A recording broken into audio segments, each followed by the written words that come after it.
So you want to stand apart from the sales competition? Here's an idea. Do the things that they don't do.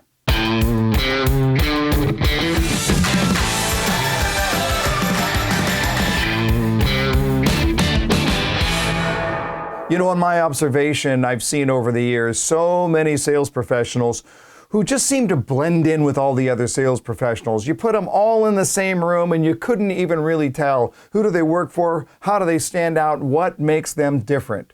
But that's not you, is it? You know, one of the things that we have to be careful for is what I refer to as the curse of sameness. When we see people who do the same things the same way over and over again.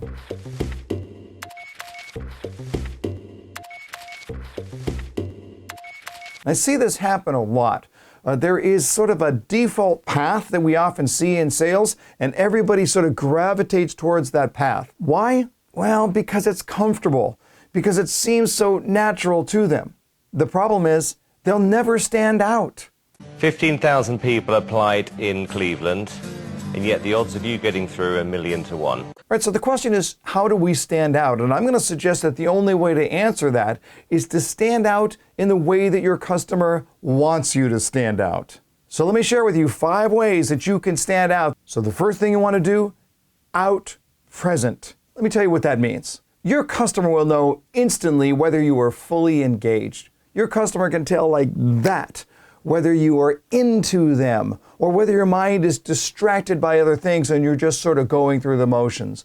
That idea of being present is so important for your customer. It's also important for your career. Can I make a book recommendation to you? It's called The Power of Full Engagement. This is a book that I've read several times. It's about being present at whatever it is that you're doing. And that is ultimately what your customer wants. Your customer wants you to be present. The second thing you want to do is out-apply. You see, it's not about your features. It's only about what matters to your customer. Too often we share things just because our sales manager wants us to share them. Guess what? Your sales manager is not writing the check. When I talk about out-apply, it means getting to know your customer so well that the things that you are talking about according to their agenda, their desire. You know what? That's the fun part. That's when we really get to show them why we stand apart from everybody else that's out there. All right, so we want to out-present, we want to out-apply, and now we want to out-emotion. Compared to all of our competitors, we want to make sure that we are being far more engaged emotionally. Now look, don't worry, this isn't about being sappy or syrupy here. Aww. That's not the emotion that I'm talking about. I'm talking about allowing the customer to experience from the gut more than the head. See, that's how we make decisions. We make decisions in our gut, we support them with our logic, and we want to make sure that our customer has the opportunity to feel the purchase, not just think the purchase. So questions like, how you feeling about this, are really, really critical to give the customer permission. Over and over again, we see so many salespeople that all look the same because they're sharing facts and facts and facts and facts. And after a while, what happens to your customer's head? Too many salespeople spend too much time engaging the think. You want to make sure we are engaging the feel. The fourth thing you want to do if you want to stand out from the competition, you have to out-know. Every sales manager in the world says you have to know your competition.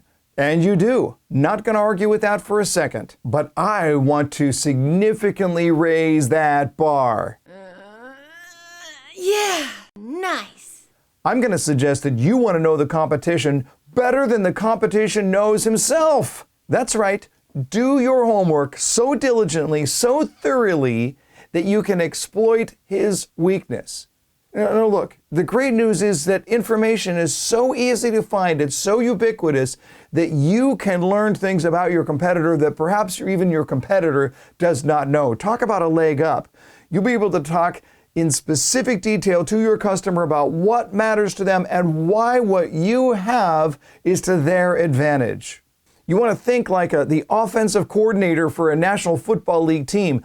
How much time do you think they spend scouting the defense of their opponent? They know that defense as well as the defense knows itself. Can you say the same thing? And then finally, you need to outserve. It's not about solving the problem. It's about solving more than the problem. It's not about giving a customer what they request. It's about giving them more than they request. It's not about communicating with your customer. It's about over-communicating with your customer. How do you outserve? Now look, if you're doing this with the right mindset, then what are you going to do? This isn't for me. It's not about getting the sale. It's about taking care of my customer in the way that they need to be taken care of.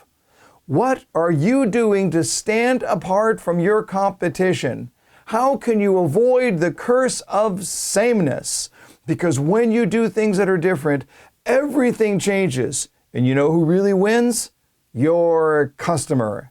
Hey, thanks for watching another episode of 5-Minute Sales Training. Hey, listen, if you're not listening to our podcast, please go to iTunes, Stitcher, subscribe to the podcast. You can get it at jeffshore.com as well. But we would love it if you'd take the opportunity. It's perfect for drive time. You're driving to your office in the morning.